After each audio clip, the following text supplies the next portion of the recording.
அனைவரையும் தனித்தனியே அழைத்ததாக ஏற்றுக்கொண்டு என் வணக்கத்தை உங்கள் அனைவருக்கும் தெரிவித்துக் கொள்கிறேன். தம்பி இஷாக் அவர்கள் ஒரு அன்பின் உருவம். அவருக்கு இவ்வளவு பணிகளை செய்துவிட்டு யாரோ ஒருத்தர் மாதிரி அமைதியாக இருப்பார். இவர் தான் இதெல்லாம் புத்தகம் எழுதினவரா, இவர் தான் இந்த வேலைகள்லாம் செய்தவரா அப்படின்னு நமக்கே வியப்பாக இருக்கும். ஆங்கில கவிஞர்களில் மிக புகழ்பெற்ற ஒரு பெருங்கவிஞர் மில்டன், ஜான் மில்டன். அவரோட ஒரு கவிதை அவர்களுக்கு பார்வை இழந்ததை பற்றி ஐ consider how I spend my light அப்படின்னு ஒரு ஆங்கில கவிதை. அந்த கவிதையினுடைய கடைசி வரி எப்படி வரும்னா, நான் இனிமேல் என்ன செய்ய போகிறேன், எனக்கு பார்வை போயிடுச்சு, கடவுளை பார்க்கணும், தேவாலயத்தில் எல்லாரும் நின்றுட்டுருக்காங்க, என்னென்னமோ படையல் கொண்டு வந்து கொடுக்குறாங்க, பணம் கொடுக்குறாங்க, கடவுளுக்கு எப்படி எப்படியோ சேவை செய்கிறார்கள், ஆனால் பார்வை இல்லாத நான் என்ன செய்ய முடியும் அப்படிங்கிற கேள்விகளோடு தொடங்குகிற அந்த கவிதை கடைசியில் எப்படி முடியும்னா, தேவாலயத்தில் கடவுள் அங்கே இருக்கார், இவங்கெல்லாம் பக்கத்தில் நின்று எத்தனையோ வகையில் அவர்களுடைய சேவையை கடவுளுக்கு காட்டுகிறார்கள். ஆனால் அங்கே உள்ளே வர முடியாமல் வெளியில் ஒருத்தர் நின்றுக்கிட்டு இருக்காரு, அவருக்கு உள்ளே வர முடியாது, அவர் அங்கே நின்று கொண்டிருக்கிறார், காத்து கொண்டிருக்கிறார். He who stands and waits also serves அப்படின்னு. அவரும் அந்த சேவையைத்தான் செய்கிறார். அவர் உள்ளே வராமல் இருக்கலாம், ஜெபம் பண்ணாமல் இருக்கலாம், பரிசு பொருள் கொடுக்காமல் இருக்கலாம், படையல் போடாமல் இருக்கலாம், ஆனால் அந்த வரிசையில் உள்ளே வர முடியாமல் வெளியே நின்று கொண்டிருக்கிறாரே, அந்த மனிதரும் கடவுளுக்கு தான் சேவை செய்கிறார் என்று அந்த கவிதை முடியும். இது கடவுளுக்கு, ஆலயத்துக்கு என்று அல்ல, எந்த ஒரு கருத்துக்கும் தத்துவத்துக்கும் பொருந்தும். திராவிட முன்னேற்ற கழகம் வெற்றி பெறுவதற்கும், திராவிட மாடல் அரசு மக்களுக்கு என்ன செய்கிறது, தமிழர்களுக்கு என்னென்ன நலத்திட்டங்களை செய்திருக்கிறது என்பதை பரப்புவதற்கும் எத்தனையோ வழிகள் இருக்கின்றன, பேச்சாளர்கள் இருக்கிறார்கள், ஊடகங்கள் செயல்படுகின்றன, மேடை மேடையாக முழங்குகிறவர்கள், விவாத மேடைகளில் வாதிடுகிறவர்கள், எழுதுகிறவர்கள், கவிஞர்கள், பல வகை. ஆனால் இவர்களுக்கிடையில் எந்த ஆரவாரமும் ஆர்ப்பாட்டமும் இல்லாமல் இப்படி ஒரு ஆவணத்தை தொகுத்து கொடுத்திருக்கிற தம்பி இஷாக்கும் அந்த வரிசையில் இந்த இயக்கத்தினுடைய கொள்கையை, தமிழர்களுடைய நலனை காப்பதற்கான தன்னுடைய பங்கை கொஞ்சமும் குறைவில்லாமல் செய்திருக்கிற ஒரு பெரும் தொண்டுதான் இந்த நூல்.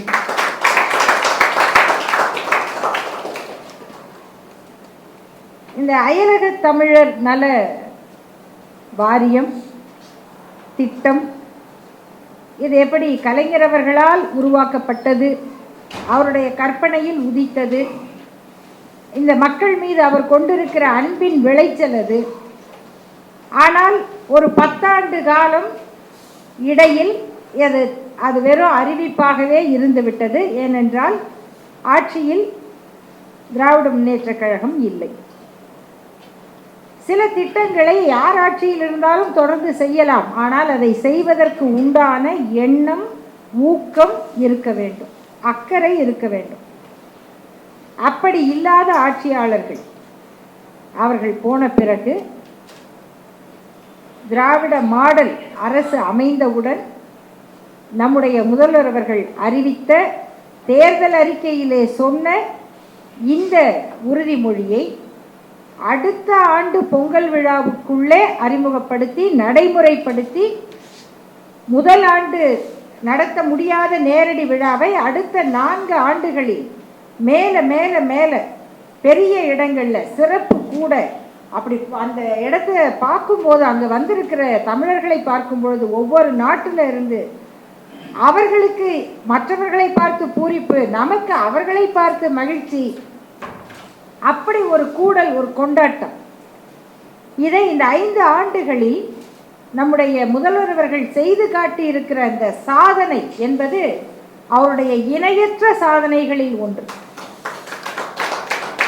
ஏன் அப்படின்னா, இங்கு வந்திருக்கிற நம்முடைய சிங்கப்பூரிலிருந்து வந்திருக்கிற தம்பி இறை மதியழகன் அவர்கள், அவர் அந்த நிகழ்ச்சியில் பேசினார். அவருடைய அருமையான கட்டுரை இந்த நூலில் இருக்கிறது, அதை நீங்கள் படிக்க வேண்டும்.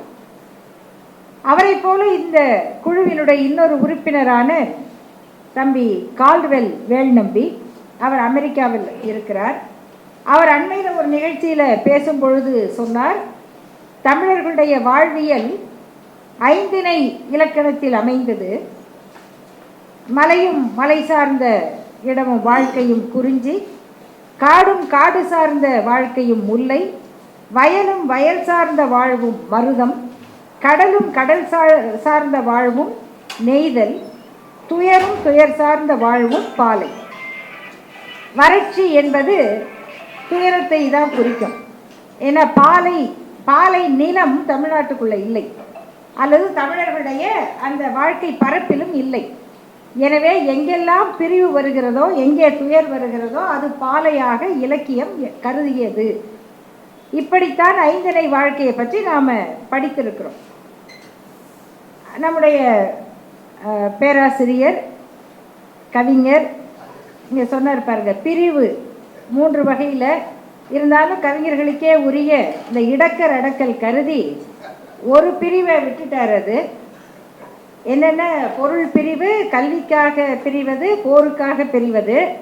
நம்ம பழந்தமிழர்கள் பண்பாட்டில் இன்னொரு பிரிவு இருக்குது, அது பண்பாடா அப்படின்னு நம்ம கேட்கணும். அதுக்கு பேர் பரத்தையில் பிரிவு. இதுக்கே ஒரு இலக்கணமே வச்சிருந்துருக்குறாங்க. பரத்தையரோடு வாழ்வது, அவர் வாழ்ந்துட்டு திரும்பி வருவார், இந்த வீட்டில் இருக்கிற தலைவி கோவிச்சுக்குவாங்க. அந்த ஊடலும் ஊடல் நிமித்தமும் எப்படி அது சரியாகும் அப்படிங்கிற, சரி ஆகுமா? அது அந்த அம்மாவுக்கு அன்னைக்கு வேற வழி இல்லை, அதனால ஏதோ கோவிச்ச மாதிரி கோவிச்சுட்டு அப்புறம் ஏற்றுக்கிட்டாங்க. வேற வாழ்க்கை இல்லை, யாரும் மாற்றா உள்ள வாழ்க்கை அப்படின்னு கண்ணகி சொன்னது. அதான் நான் என்ன பண்ண முடியும், நீ போயிட்ட நான் போக முடியுமா அப்படின்னு அவங்க கேட்குறாங்க. அதனால் இது இப்படியும் பிரிவு நடந்திருக்கு. அதனால் நம்ம சங்க இலக்கியம், அதற்கு முந்தைய காலம் அதெல்லாம் சொல்லும் பொழுது அது ஒரு அழகான வாழ்வியல் கூறுகள்லாம் நிறைய இருக்குது, அதையும் இல்லைன்னு சொல்ல முடியாது. அதனால் எல்லாமே அப்படியே எடுத்துக்கலாம் அப்படிங்கிறது இன்றைக்கும் ஆண்களுக்கு வசதியாக இருக்கும், ஆனால் அப்படி எடுத்துக்க முடியாது. ஆனால் அந்த 5 இலக்கணம் அப்படிங்கிறது ஒரு நெறி. அதை குறிப்பிட்டு கால்டுவெல் தம்பி பேசும் பொழுது, இன்னைக்கு 6ஆம் திணை இருக்கு, அது அயலக தமிழர் வாழ்க்கை. இங்கிருந்து தானே மலை காடு வயல் கடல்னு பார்க்குறீங்க. நாங்கள் வாழுகிற புலம்பெயர்ந்த வாழ்க்கை 6ஆம் திணை அப்படின்னு இலக்கணத்தில் சேர்த்து கொள்ளப்பட வேண்டும். இது எவ்வளோ ஒரு அருமையான சிந்தனை இல்லையா? அந்த 6ஆம் திணைக்காக அயலக தமிழர்கள் என்ற பெயரில் உருவாக்கப்பட்ட திட்டங்கள், சட்டங்கள், அதுதான் இந்த நூலினுடைய உள்ளடக்கம். இதை நம்முடைய முதல்வர் அவர்கள் இந்த ஒவ்வொரு விழாவிலும் ஆற்றிய அந்த உரைகள் இருக்கு, அதுதான் என்னது, எதுக்கு செய்கிறோம். அந்த ஒவ்வொரு உரையிலும் பார்த்தீங்கன்னா ஆண்டுக்காண்டு விரிவாகிக்கிட்டே போகுது.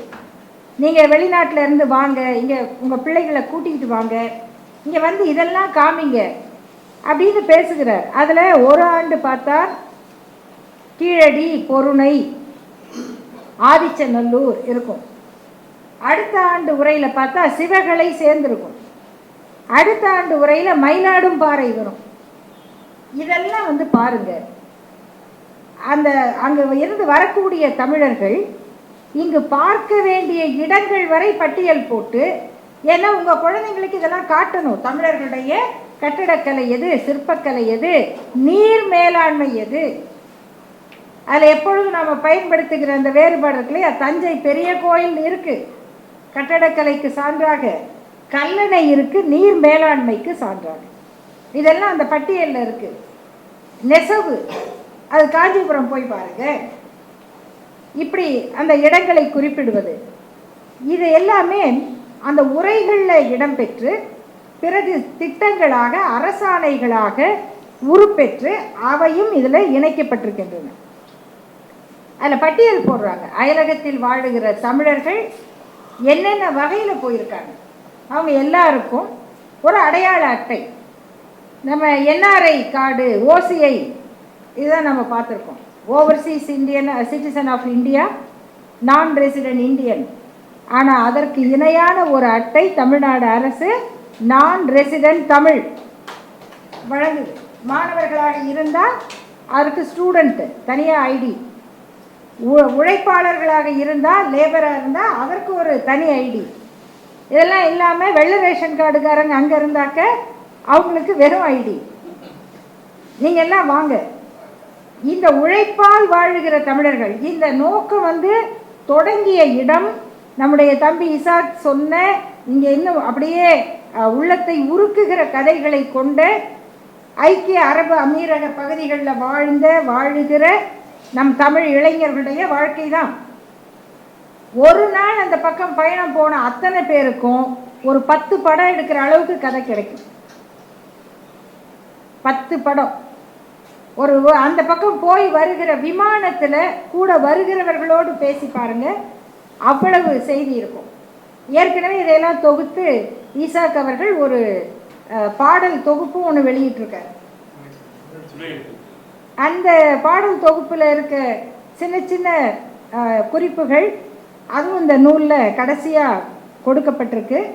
அதில் கடனை அடைக்க கடனை வாங்கி துணிஞ்சு வந்தோம் அப்படின்னு கவிஞர் யுகபாரதி எழுதினதும், இதை போல் அந்த குழந்தைங்க அவங்க சொன்னாங்க, சோழமண்டலம் மட்டும் இல்லை, நான் நினைக்கிறேன் ராமநாதபுரம், பரமக்குடி அந்த பகுதி, புதுக்கோட்டை, மதுரைக்கு அந்த புறம் இருக்க நிறைய பகுதிகளிலேருந்து அங்கே போவாங்க.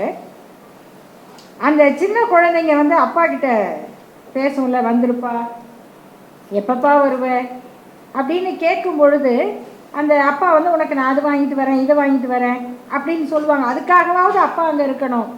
கவிஞர் இக்பால் அவர்கள் எழுதிய அந்த 2 வரி அதில் இருக்குது. நெத்தி சுட்டி வேணாம்ப்பா, உச்சி முத்தம் போதும்ப்பா அப்படின்னு அந்த குழந்தை சொல்லு. இதை இதெல்லாம் ரொம்ப குறைவு. இதை விட அதிகமான உணர்ச்சி மிக்க வாழ்க்கை கதைகள் அங்கே இருக்குது. நான் ஒரு 30 ஆண்டுகளுக்கு முன்னால் ஒரு வழக்கு நடத்தும் பொழுது அங்கேருந்து ஒரு பையன் எழுதின கடிதம், ஒரு இளைஞர் எழுதின கடிதம், எனக்கு அதை படித்து இன்றைக்கி கூட அந்த கையெழுத்தும் அந்த ஏர்மெயில் கடிதம் இருக்கும் இல்லையா, அந்த நீல நிறத்தில் நம்ம இன்லைன் லெட்டர் மாதிரியே இருக்கும், சுருக்கி சுருக்கி சுருக்கி எழுதியிருப்பாங்க. அவர் அந்த மனைவிக்கு எழுதியிருந்தார், என் காதல் ரோஜாவுக்கு அப்படின்னு.